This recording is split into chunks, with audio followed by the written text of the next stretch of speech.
Hi, I'm Sam. Every morning I spread honey on my toast. But today, one little question stopped me cold. How does this golden, sticky sweetness actually get made? Bees don't have a kitchen, so where does it really come from? Let's go. Well, let's find out together. Come on, follow me. We're heading straight to the busiest little factory in nature. Whoa, this isn't one bee's home. It's a whole city. A single hive can hold up to 50,000 bees. At the very center rules the queen. Her job? Laying the eggs that keep this whole buzzing family alive. But the real magic is the workers, all sisters. They build, clean, guard, and feed. And the honey? All them. Let's follow just one of them. We'll call her Bia. Small, fuzzy, and about to go on a very big adventure. Bia flies out to the field, out of the hive, into a whole world of flowers. Her mission? Find something sweet called nectar. There! She dips in her tongue like a tiny straw and sips up the nectar, sugary juice hidden deep inside. But here's the clever part. She doesn't swallow it. It goes into a special honey stomach, a built-in shopping bag. And she doesn't stop at one. Bee visits hundreds of flowers, sip after sip after sip, until her pouch is full. And look, pollen sticks all over her fuzzy body. Without even trying, Bia helps flowers grow.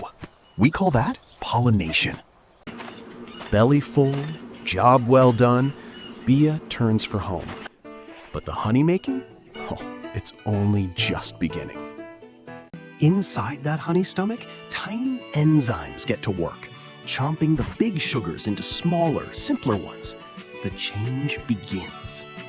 See that? One big, complex sugar snips into two simple ones. Real chemistry happening quietly inside one little bee. Sip by sip, the watery nectar grows sweeter and thicker. You can almost see it glowing gold, closer to honey. With her precious cargo shining inside, Bia races back home, carrying the very first spark of honey with her. Back at the hive, Bee doesn't keep it to herself. She passes the nectar, mouth to mouth, to a waiting sister. Bee to bee to bee. Each one adds more enzymes and takes a little water away. Teamwork, one drop at a time.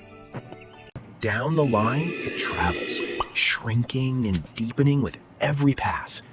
Thin nectar is becoming something rich and golden. Watch it transform, pale and watery, into thick, glowing gold. Sweeter, richer, closer to the honey we all know. Gently now, a worker tucks the droplet into a honeycomb cell, a perfect little six-sided jar built from wax.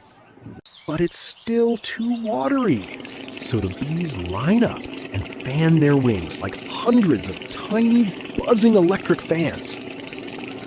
All that wind dries it out, from 80% water down to just 18. Now it's thick, sticky, and ready. And there it is, honey. Real, golden, glistening honey, made by bees for their family. Time to celebrate. Cell after cell, the comb fills with warm, golden light.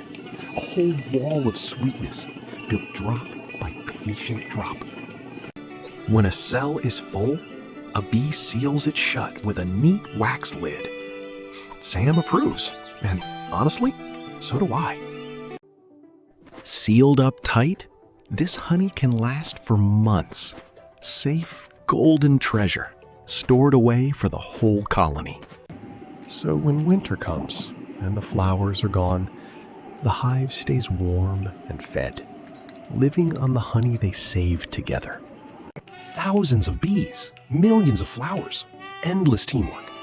One bee makes barely a 1/12 of a teaspoon in her lifetime, Thanks, bees.